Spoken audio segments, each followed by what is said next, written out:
Pinatawa ng Chinese Foreign Ministry ng tinawag nitong parusa si dating Senador Francis Tolentino dahil sa inasal nito kaugnay ng mga issue na may kinalaman sa China.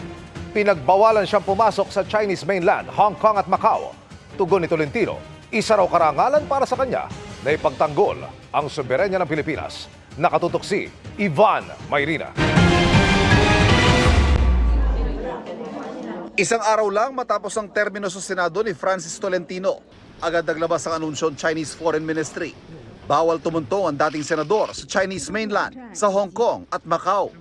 Sanction o parusa raw ito ng China kay Tolentino sa anilay egregious o napakasamang inasal nito pagdating sa mga isyong may kinalaman sa China. Si Tolentino ang pangunahing sponsor at isa sa mga may akda ng naisabatas ng Philippine Maritime Zones Act at Archipelagic Sea Lanes Act sa Senado na nagdeklara ng soberanya at jurisdiksyon sa internal waters, territorial sea at archipelagic waters sa bansa.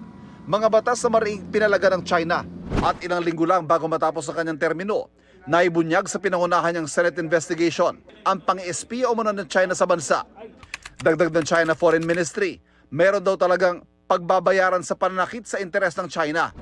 Hindi naman natitinag si Tolentino sa mga ipinataw na sanctions ng China. Kapalit ng kanya raw paglaban para sa karapatan, dignidad at soberanya ng sambayan ng Pilipino sa West Philippine Sea. Tama lang naman po siguro yung ginawa natin, hindi lang bilang isang senador nung panahon yon, hindi bilang isang Pilipino. It's a badge of honor. Karangalan ko pong ipagtanggol ang karapatan ng Pilipinas. Karangalan ko pong ipagtanggol ang interes ng mga Pilipino. Patuloy daw niya ipaglalaban ang kung ano ang nararapat para sa bayan at titindig sa panig ng Philippine Navy, Philippine Coast Guard at ng mga mangingisdang Pilipinong umaasa sa karagatan para sa kanilang kabuhayan.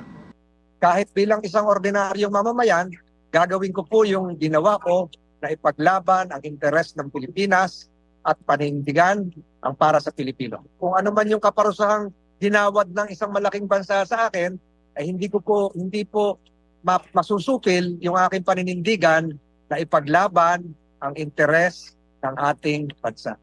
Ayon sa DFA, bagamat may karapatan ng China na magpatupad ng ganitong mga sanksyon, ay malinaw na hindi ito nakakatulong sa pagbuo ng tiwala at pagpapabuti ng bilateral relations sa Pilipinas at China.